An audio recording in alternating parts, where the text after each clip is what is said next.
विक्रमपुर चाय बागान के महाप्रबंधक ओम प्रकाश सिंह के बरम बाबा मंदिर संचालन समिति के अध्यक्ष बनने के बाद तीर्थ स्थल के विकास को लेकर नई उम्मीदें जगी हैं। उन्होंने कहा कि सरकार से मिलने वाली सहायता राशि का उपयोग श्रद्धालुओं की सुविधाओं, स्वच्छता, सुरक्षा और मंदिर परिसर के सौंदर्यीकरण के लिए किया जाएगा। उन्होंने पुजारियों के लिए आवासीय कॉलोनी बनाने तथा कार्तिक पूर्णिमा मेले को अधिक व्यवस्थित और आकर्षक स्वरूप देने की योजना का भी उल्लेख किया।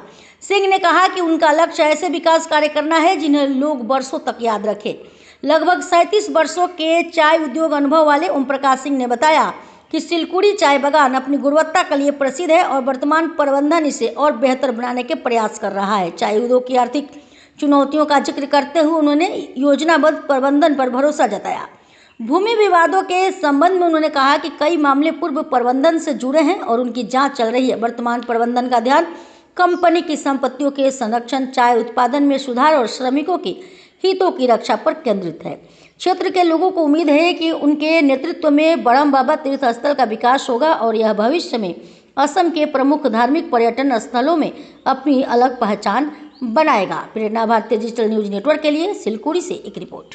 हम बैठे हैं सिलकुड़ी चाय बागान में और हमारे साथ हैं माननीय श्री ओपी सिंह जी जो यहाँ के महाप्रबंधक हैं।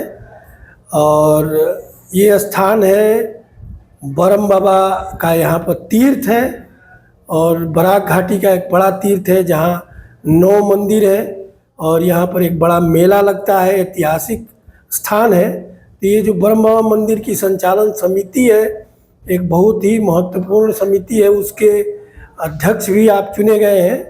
तो हम आपसे बात करने आज आए हैं। 2-3 सवाल हैं इनसे। तो सबसे पहले हम आपका परिचय जानना चाहेंगे। आप संक्षेप में थोड़ा अपने बारे में बताइए। मेरा नाम ओम प्रकाश सिंह है और मैं टी इंडस्ट्री में करीब 36-37 साल हो गया, जिसमें 20-22 साल कछार में हुआ। इसके पहले मैं गोलाघाट और मैंने नौगांव में भी रहा और फिर मैं सिलकुड़ी और विक्रमपुर मेरी कंपनी ली। मेरा जो है नौगांव से ट्रांसफ़र हुआ यहाँ एज ए ग्रुप जीएम पे। और काफ़ी मतलब यहाँ जो है ये पीएफ से अटैच प्रॉपर्टी है जो हमारे मालिक लिए हुए हैं। तो मोटा मोटी 1 साल हुआ है और बस ये मैं अपना चाय का टी करियर जो है कछार से ही स्टार्ट किया हूँ।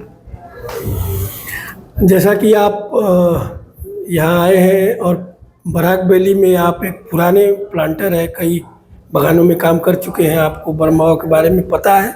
एक ऐतिहासिक स्थान है। तो यहाँ का जो समिति का आपको अध्यक्ष चुना गया, तो अभी आपका इस बारे में, समिति के बारे में, मंदिर के बारे में और यहाँ जो एक बहुत बड़ा मेला लगता है कार्तिक पूर्णिमा को, ये सब के बारे में आपके पास क्या योजना है?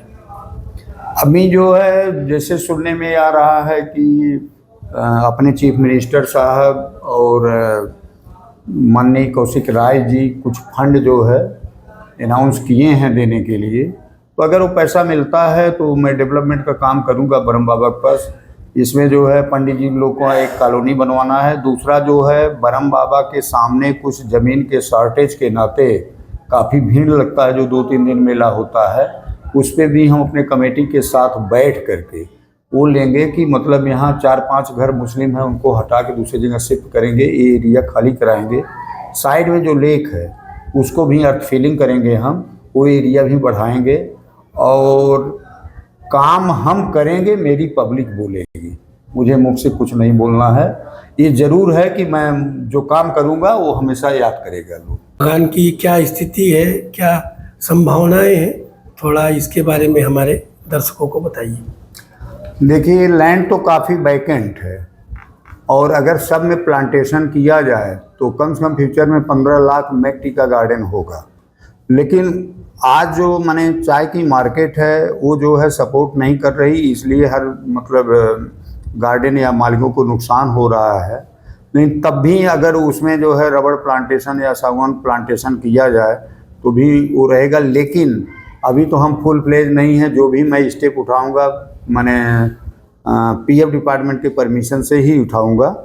और जहाँ तक अभी हमारा जो प्रोडक्शन है सिलकुड़ी जो है काफ़ी फेमस रहा है क्वालिटी वाइज, तो उससे हम पीछे नहीं हैं। एवरेज प्राइस हमारा अच्छा जा रहा है। और अब फ्यूचर में क्या प्लान होगा वो तो फिर देखेंगे। ये बागान को लेकर के बहुत सारी चर्चाएं, बहुत सारे विवाद सामने आ रहे हैं मीडिया में। यहाँ की ज़मीन बाहरी लोगों ने अतिक्रमण किया हुआ है, तो वास्तव में क्या स्थिति है आपने जो ये 1 साल में जो पाया है? मतलब ऐसा सुनने में आ रहा है कि जब बांग्लादेश का वार हुआ था उस समय जो है कुछ करियर्तो जाति को जो है यहाँ शरण दिया गया था, जो जगह कैंप के नाम से फेमस है। फिर जो है उन लोगों को वहाँ घर बनाने का भी माने अपना परमिशन हुआ। आज के डेट में करियर्तो जाति है वहाँ। अब रही बात, प्रीवियस मैनेजमेंट उनको एनओसी भी दिया है घर बनाने के लिए। वो जो आए दिन पेपर में निकल रहा है उससे हमारा कोई लेना देना नहीं है। ये प्रीवियस मैनेजमेंट का मतलब वो काम है, और उसके लिए तमाम माने इंक्वायरियाँ भी चल रही हैं। उसके बारे में हम उतना सीरियस नहीं हैं, क्योंकि हम जो प्लांटेशन एरिया हमको मिला है वही जो है माने डेवलप करने के लिए, और हमारे माने कंपनी को नुकसान हो उसी पर हम ध्यान अपना रखे हुए हैं। बहुत बहुत धन्यवाद। आपने प्रेरणा भारती डिजिटल न्यूज़ नेटवर्क को समय दिया और हमारे सवाल को जवाब दिया। हम ब्रह्म बाबा से प्रार्थना करते हैं कि आपका यहाँ का बागान का उन्नति आपके माध्यम से हो। धन्यवाद।